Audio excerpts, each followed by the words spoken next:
Hello, I'm Glenn Gottselig at the IMF. Today we're with Antoinette Sayeh, the new director of the IMF's African Department.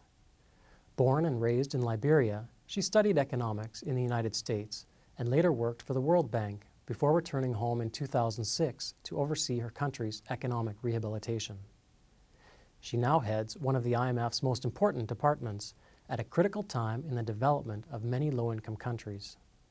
Ms. Sayeh, thank you for joining us today. Thank you. What are the main challenges facing Africa today, and what role should the IMF play? Africa is coming out of a very strong period of performance since 2005, 1995 to 2007. We saw growth of an average of 5% in African countries, underpinned by very good policies in most countries. Africa now has to preserve that achievement as a basis for making progress towards the MDGs. Of the total technical assistance provided by the fund, some 38% goes to African countries. Technical assistance is an extremely important instrument in the fund's arsenal of instruments to support countries, ranging from financing on the one hand, technical assistance, and advice. How is the IMF responding to the rising food and fuel prices, which could potentially undo the progress that Africa has made in recent years?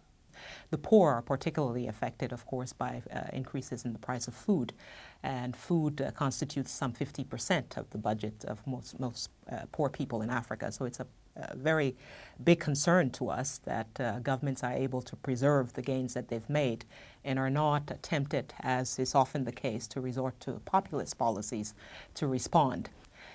So we have provided financing. We have also provided advice, and will continue to provide technical assistance as well to help African countries cope with a very difficult environment. So how important is the upcoming Aid and Development Conference in Ghana? What will be the IMF's role there? It is an important opportunity, I think, to reiterate the international community's commitment to making resources available to poor countries in a way that minimizes the demand on their capacity to deal with donors' different procedures. It's an opportunity also to talk about the commitments from Glen Eagles and how well countries, the G8 countries, the G7 countries are doing to live up to those commitments.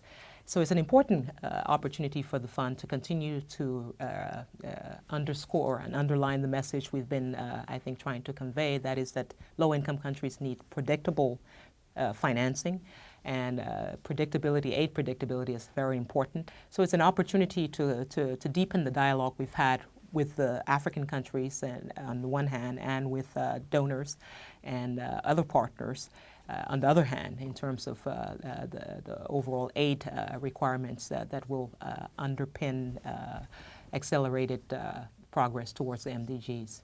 The IMF continues to provide a lot of technical assistance to Africa. How effective is this work? Technical assistance is extremely important in the context of several challenges in African countries. On the one hand, fragile states just emerging from conflict with very little capacity of their own, and so needing assistance from the fund and on practical management of public finances and dealing with the inheritance of debt. To the more mature reformers in African countries that are now frontier emerging market countries and need a different type of assistance in understanding the links between capital flows and their financial sectors and how to manage those new challenges. Thank you for joining us today. Okay, thank you.